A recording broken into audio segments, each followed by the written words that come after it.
ओम श्री गुरुवे नमः। ओम श्री गुरुवे नमः। ओम श्री गुरुवे नमः। स्वर विज्ञान से संबंधित कल हमने चर्चा की थी। हमारा सूर्य स्वर चलता है तो हमें कौन से कार्य करने चाहिए जो हमारे लिए शुभ हों। चंद्र स्वर चलता है तो हमें कौन से कार्य करने चाहिए जो हमारे लिए शुभ हों।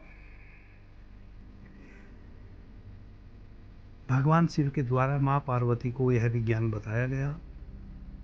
यह एक अद्भुत विज्ञान है, बहुत ही गुढ़ विज्ञान है। शिव सर्वोदय विज्ञान इस अर्थ में अति महत्वपूर्ण विज्ञान है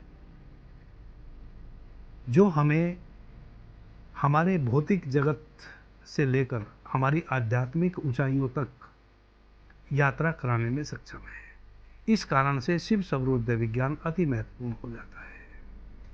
जितनी भी विद्याएं हैं, जितने भी विज्ञान हैं, स्वयं भगवान भोलेनाथ ने तंत्र योग और स्वर विज्ञान योग पर चर्चा की है। भगवान भोलेनाथ ही इन तीनों योगों के रचयिता है। उसमें भी भगवान भोलेनाथ ने स्वयं शिव सर्वोदय विज्ञान को माँ पार्वती को कहा कि यह सबसे श्रेष्ठ है।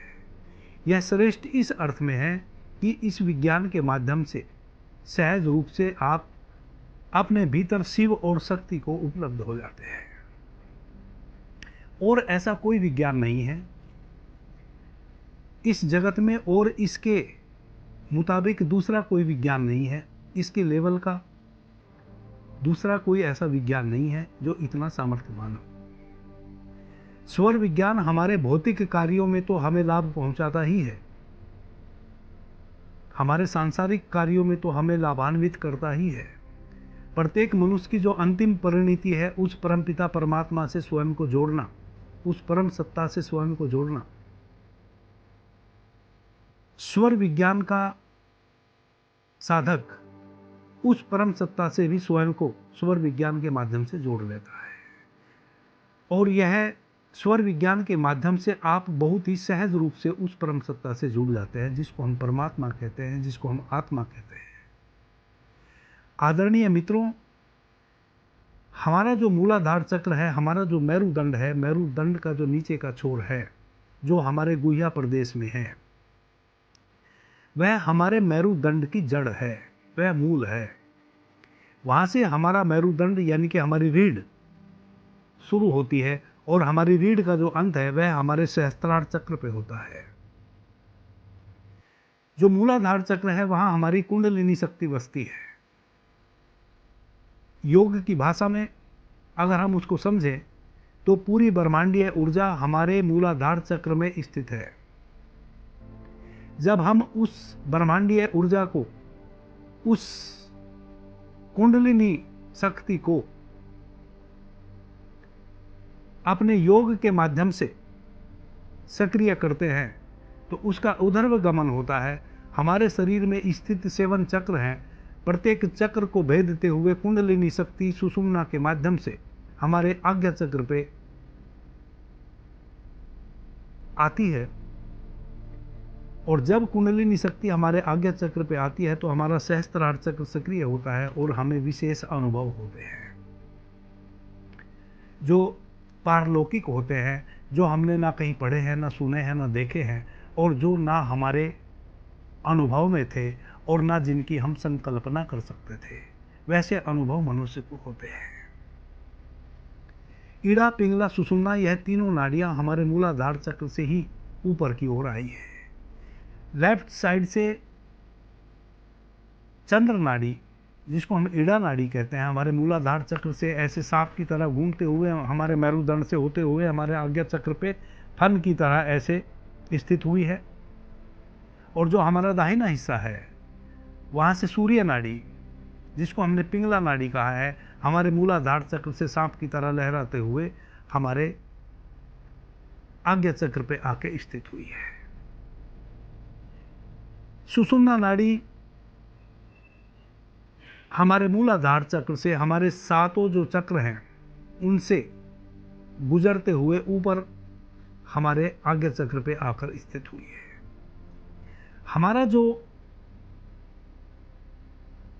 सूर्य स्वर है, यह हमारे बाएं मस्तिष्क से संबंधित है।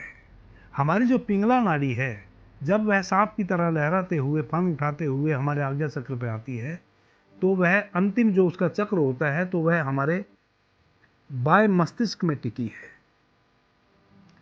और जो हमारी चंद्र नाड़ी है, जब वह सांप की तरह लहराते हुए ऊपर आती है, तो वह हमारे दाएं मस्तिष्क पे आके टिकी है। सुषुम्ना नाड़ी बिल्कुल सीधे आके टिकी है।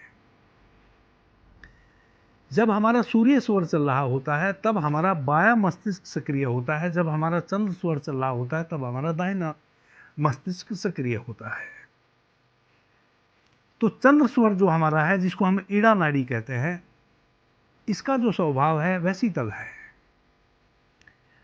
जितने भी मानसिक कार्य हैं, वह हम अपने चंद्र नाड़ी की स्थिति में करते हैं। चूंकि जब हमारी चंद्र नाड़ी चलती है, तब मन की शक्ति हमारे भीतर विद्यमान होती है। जब हमारी सूर्य नाड़ी चलती है, तब प्राण की शक्ति हमारे भीतर अति से विद्यमान होती है। और जब हमारी सुषुम्ना नाड़ी चल रही होती है, कुछ क्षण के लिए जब हमारा श्वास इधर से उधर परिवर्तित होता है, बीच में कुछ समय के लिए जो सुषुम्ना नाड़ी चलती है, यानी कि हम दोनों नासिका से बराबर श्वास ले रहे होते हैं और छोड़ रहे होते हैं, उस अवस्था को हम सुषुम्ना नाड़ी कहते हैं। जब वह सुषुम्ना नाड़ी चल रही होती है, तब हमारा पूरा मस्तिष्क एक साथ कार्य करता है। हमारी सारी ज्ञानेंद्रिय, कर्मेंद्रिय सभी एक साथ कार्यरत हो जाती है। इसलिए सुषुम्ना नाड़ी में हमें हमेशा स्वाध्याय करना चाहिए, हमें केवल भगवत भजन करना चाहिए, दूसरा कोई भी कार्य नहीं करना चाहिए। सूर्य चंद्र नाड़ी के जो कार्य है, वह मैंने पीछे आपको बताया, इससे पिछले वीडियो में, इससे पिछली चर्चा में वह मैं विस्तार से चर्चा करके आया हूँ। अब हम आध्यात्मिक लाभ की बात अभी नहीं करेंगे, हम अपने सांसारिक लाभ कैसे सूर्य चंद्र नाड़ी से लेवें अत्यधिक मात्रा में। जैसा कि भगवान शिव मां पार्वती को कहते हैं कि स्वर से ही मनुष्य धन संपत्ति अर्जित करता है, स्वर से ही सुख अर्जित करता है, स्वर से ही स्वास्थ्य अर्जित करता है, स्वर के माध्यम से ही सारी चीजें हम अपने अनुकूल अर्जित कर लेते हैं। तो अब तक हमने दायां बायां स्वर में हम कौन सा कार्य करें वह सीखा। अब हम सीखेंगे कि यदि जब हम श्वास ले रहे होते हैं, जब हमारे स्वर चल रहे होते हैं, प्रत्येक स्वर 1 घंटा चलता है और प्रत्येक स्वर में जो पृथ्वी, जल, अग्नि, वायु, आकाश 5 तत्व है जिनसे यह ब्रह्मांड निर्मित हुआ है और हमारा शरीर भी निर्मित हुआ है, वह पांचों तत्व भी हमारे प्रत्येक श्वास के साथ निग्रह करते हैं। जब हमारा सूर्य स्वर चल रहा होता है, तब 1 घंटा जो हमारा स्वर चलता है, उस 1 घंटे में हमारी श्वास में पांचों तत्व बारी बारी से निग्रह करते हैं, चलते हैं, भीतर चलते हैं।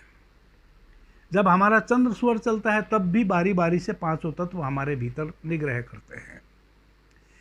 आदरणीय मित्रों, यदि हमें हमारी श्वासों में तत्वों का ज्ञान हो जाए और हम जिस स्वर में जो काम करना चाहिए और किस तत्व में कौन काम करना चाहिए, उसको भी अगर अब स्वर के साथ जोड़ लेते हैं, उसमें हमें 100% सफलता मिलने के संयोग बन जाते हैं। अपने श्वासों में हम तत्वों की पहचान कैसे करें? आदरणीय मित्रों, सबसे पहले जब हमारा स्वर चेंज होता है, जब हमारा दायां से बायां स्वर चेंज होता है, तो कुछ मिनट के लिए हमारी दोनों नासिका से बराबर श्वास आती है। वह अवस्था होती है सुषुम्ना की।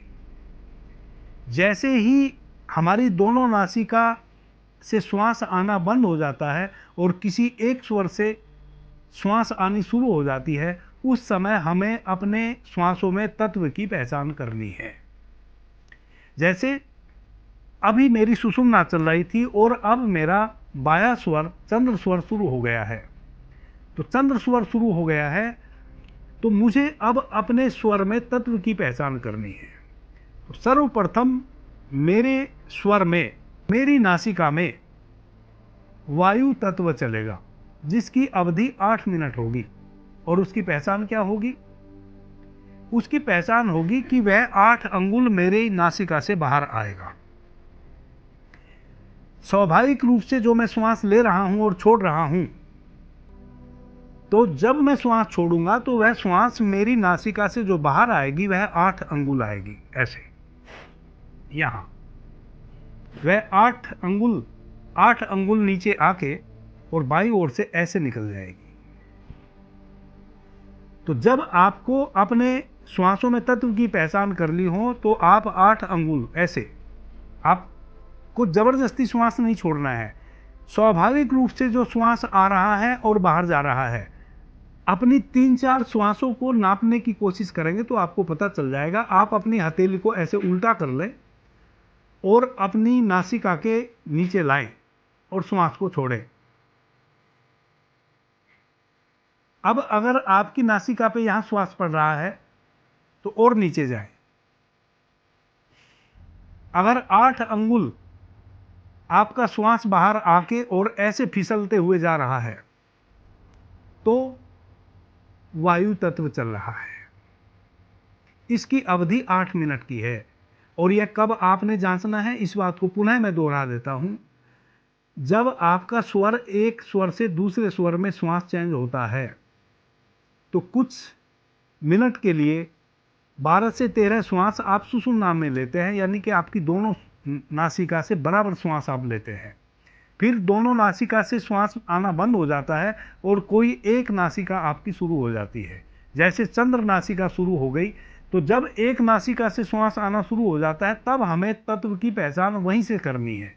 तो पहला जो तत्व चलेगा वह वायु तत्व चलेगा और उसकी पहचान ये है कि वह 8 अंगुल आपकी नासिका से बाहर आएगा और ऐसे लेफ्ट साइड में 8 अंगुल सीधा बाहर आएगा और फिर लेफ्ट साइड में निकल जाएगा, गायब हो जाएगा। उसके बाद अग्नि तत्व चलेगा। तो अग्नि तत्व जब चलेगा तो वह केवल 4 अंगुल चलेगा। जब अग्नि तत्व चलेगा तो वह 4 अंगुल बाहर आएगा सीधे। आप यहां अपनी हथेली को रखेंगे उल्टा करके तो वह 4 अंगुल आपकी हथेली पे आके पड़ेगा और उसके बाद वह ऊपर की ओर ऐसे गति करते हुए आपके सिर के ऊपर से ऐसे ओझल हो जाएगा। अग्नि तत्व के पश्चात अब 12 अंगुल, 4 4 8 4 12 अंगुल पृथ्वी तत्व चलेगा। तो जब आप श्वास छोड़ रहे हो और वह 12 अंगुल आके पड़ रहा हो आपकी हथेली पर, तो मानो कि पृथ्वी तत्व चल रहा है। उसकी अवधि 20 मिनट है और वह बिल्कुल आपकी नासिका से सीधे नहीं आएगा, वह थोड़ा सा बाहर की ओर होगा, ऐसे बाहर की ओर होगा। तो पृथ्वी तत्व जब चलेगा तो वह थोड़ा सा, जब आपकी नासिका से श्वास निकलेगा तो थोड़ा आगे की ओर जाएगा, सामने से आपके जाएगा और वह 12 अंगुल जाएगा नीचे और वह श्वास भरा भरा होगा, मतलब उथला उथला श्वास नहीं होगा, बड़ा, मतलब आपको लगेगा जैसे बहुत मात्रा में श्वास आपकी हथेली पे पड़ रहा हो। और 12 अंगुल, 8 से 12 अंगुल के बीच में उसका लेंथ होगा। उसकी अवधि 20 मिनट होगी। जब 12 अंगुल, 8 से 12 अंगुल आपकी हथेली पे श्वास पड़ रहा हो और घनी मात्रा में श्वास पड़ रहा हो तो समझे कि पृथ्वी तत्व चल रहा है और वह 20 मिनट तक चलेगा। उसके पश्चात 16 मिनट तक चलेगा जल तत्व। जल तत्व जो है वह पूरा 16 मिनट तक चलेगा और 16 ही अंगुल वह श्वास बाहर जा रही होगी। 12 अंगुल से 16 अंगुल तक वह श्वास आपकी हथेली पे पड़ रही होगी और वह बिल्कुल आपकी नासिका से आप बिल्कुल सीधे होके बैठेंगे और श्वास ले रहे होंगे, छोड़ रहे होंगे। स्वाभाविक रूप से ताकत लगा के श्वास को आप बाहर नहीं छोड़ेंगे तो वह श्वास आपकी नासिका से बिल्कुल आपकी नाभि को छूते हुए सीधे बाहर आएगी और 12 से 16 अंगुल आपके हाथ पे स्पर्श होगी। इसका मतलब आपका जल तत्व चल रहा है। इसकी अवधि 16 मिनट होगी। उसके पश्चात 4 मिनट तक आकाश तत्व चलेगा। तब जो श्वास चलेगा वह केवल आपकी नासिका में चलेगा, वह केवल 1 अंगुल बाहर आएगा आपकी नासिका से। अगर आप ताकत लगा के श्वास को बाहर नहीं छोड़ेंगे, स्वाभाविक श्वास को चलने देंगे तो वह केवल 1 अंगुल बाहर आएगा। एक अंगुल बाहर आने के पश्चात वह चारों तरफ कहीं लुप्त हो जाएगा, उसका आपको एहसास नहीं होगा। एक अंगुल के बाद वह केवल आपके ओट्स जो है, आपका जो ऊपर वाला लिप्स है, केवल इसको छुएगा, उसके बाद वह श्वास गायब हो जाएगा। उसकी अवधि 4 मिनट होगी। इसके पश्चात फिर आपकी सुषुम्ना चलेगी। 4 मिनट के पश्चात दोनों नासिका से आप बराबर श्वास लेंगे। फिर एक आपका अब बायां से दायां स्वर शुरू हो जाएगा सुषुम्ना के बाद। फिर आपका पहले वायु तत्व चलेगा, फिर पृथ्वी तत्व, फिर अग्नि तत्व चलेगा, फिर पृथ्वी तत्व चलेगा, उसके उपरांत जल तत्व चलेगा, उसके उपरांत फिर आकाश तत्व चलेगा। इस प्रकार से आपके श्वासों में तत्वों का क्रम चलता है। पहला वायु तत्व जिसकी अवधि 8 मिनट है, दूसरा अग्नि तत्व जिसकी अवधि 12 मिनट है, तीसरा पृथ्वी तत्व जिसकी अवधि 20 मिनट है, चौथा जल तत्व जिसकी अवधि 16 मिनट है और पांचवा वायु तत्व जिसकी अवधि 4 मिनट है। इस प्रकार से यह 60 मिनट हो गए। ढाई घड़ी, ढाई घड़ी का मतलब 1 घंटा। एक घड़ी में 24 मिनट होती है। तो हर 1 घंटे में, हर ढाई घड़ी में आपका स्वर चेंज होता है और हर ढाई घड़ी में आपके पांचों तत्व अपने अपने कर्मानुसार चलते हैं। फिर से मैं दोहरा देता हूं।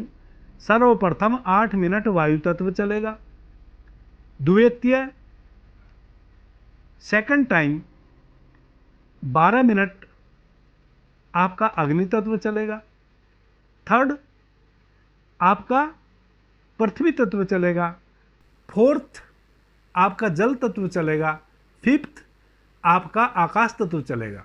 फिर आपकी सुषुम्ना चलेगी, उसके बाद आपका स्वर चेंज हो जाएगा। जैसे ही स्वर चेंज होएगा, जोन भी स्वर चेंज होएगा, उसमें फिर प्रथम आपका वायु तत्व, सेकंड अग्नि तत्व, इस प्रकार से पांचों तत्वों का निग्रह 1 घंटे में पांचों तत्व आपकी श्वासों में चल जाते हैं। इस तरीके से आप अपने तत्वों की पहचान कर सकते हैं। एक तरीका अपने तत्वों की पहचान करने का और है, वह क्या है? आप अपने दोनों कानों को अपने अंगूठे से बंद कर दें। इसको कहते हैं षणमुखी मुद्रा। अब षणमुखी मुद्रा के माध्यम से भी आप अपने तत्वों की पहचान कर सकते हैं। वह आप कैसे करेंगे बिल्कुल समझ। आप अपने अंगूठों से दोनों कानों को बंद कर लेंगे। आपकी जो ये बड़ी उंगली है, इससे अपनी नासिका को बंद कर लेंगे और यह जो 2 छोटी उंगली है, इससे 2 उंगली आपकी निचले ओंठ के पास और 2 आपकी ऊपरी ओंठ के पास, बीच वाली उंगली आपकी नासिका पे और आपकी जो तर्जनी उंगली है, यह आपकी आंखों की पलकों पे। हल्का सा आंखों की पलकों को दबाएंगे, नासिका को बिल्कुल बंद कर लेंगे, कान बिल्कुल बंद कर लेंगे, ओट्स बिल्कुल बंद कर लेंगे। इसको कहते हैं षणमुखी मुद्रा। तो जब आपको अपने श्वासों में तत्व की पहचान करनी हो, इस प्रकार से आप षणमुखी मुद्रा में जाएं। अब करना कैसे है वह समझ लें। भीतर लंबी गहरी श्वास को भरें, अपने पूरे होश को अपने आज्ञा चक्र पे, जहां माताएं बहनें बिंदी लगाती हैं, मैंने तिलक लगाया है, वहां पे अपने पूरे अवधान को लेके जाएं। यानी कि आपकी जो आंखें हैं वह आपके आज्ञा चक्र पे, यहाँ बीचों बीच मस्तिष्क में यहाँ टिक जाए भीतर।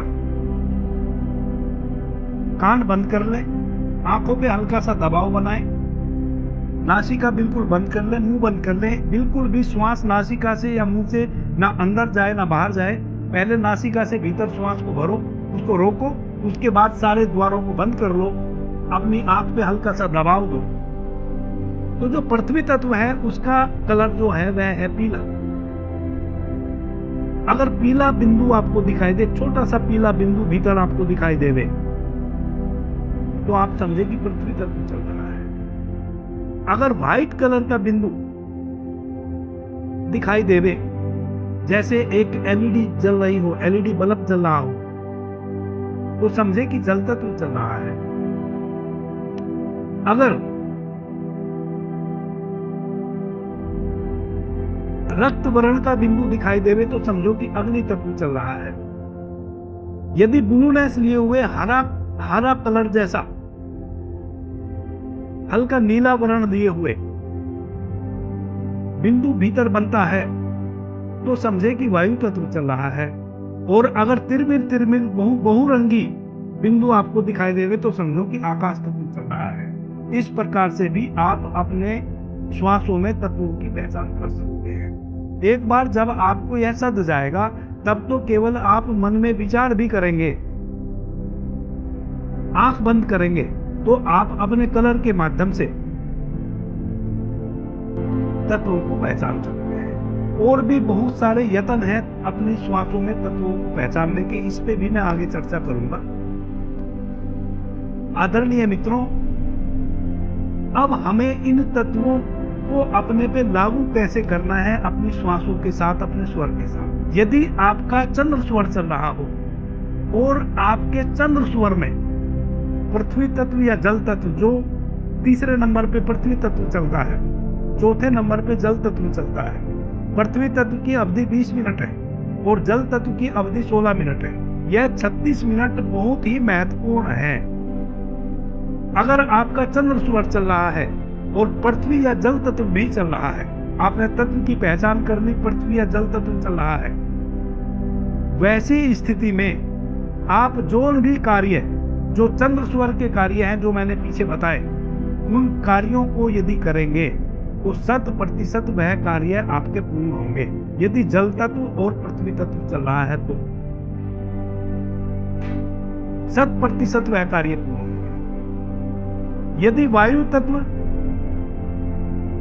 या अग्नि तत्व चल रहा है तो संभावना किसी भी कार्य को पूरे होने की नहीं है, यानी कि ना नुकसान होएगा, ना आप हानि करके आएंगे, ना आप नुकसान करके आएंगे। और यदि स्वर आपका चंद्र चल रहा हो और आकाश तत्व चल रहा हो जिसकी अवधि 4 मिनट होती है, उस समय आप किसी भी कार्य को शुरू करेंगे तो 100% वह कार्य आपका बिगड़ेगा।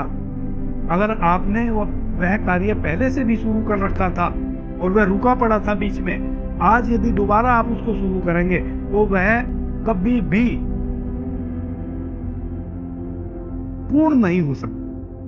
यानी कि आकाश तत्व जब चल रहा हो तब कोई भी कार्य पूर्ण नहीं हो सकता कभी भी। यदि चंद्र स्वर चल रहा हो, पृथ्वी जल तत्व चल रहा हो, यह 36 मिनट आपके लिए अति महत्वपूर्ण है। आपने जो भी कार्य शुरू करना है इन 36 मिनट में आप कर सकते हैं। एक बार शुरू इस स्थिति में कर लेंगे, एंड तो फिर चाहे कभी भी हो, लेकिन जो एंड होगा उस कार्य का वह आपके पक्ष में होगा, वह शुभ होगा, वह पूर्ण होगा। अगर वायु तत्व या अग्नि तत्व चल रहा हो तो कार्य ना बनेगा ना बिगड़े, ना नुकसान होएगा ना लाभ होएगा। अगर आकाश तत्व चल रहा हो तो 100% नुकसान होएगा। अब आ जाते हैं सूर्य स्वर। सूर्य स्वर में यदि आपका पृथ्वी तत्व जल तत्व चल रहा हो या 36 मिनट, तो जो सूर्य स्वर में करने वाले कार्य है वह यदि आप करेंगे तो 100% आपको लाभ मिलेगा। यदि आपका वायु तत्व अग्नि तत्व चल रहा हो तो जितने भी मारण कार्य हैं, यानी कि जितने भी अति कठोर कार्य हैं,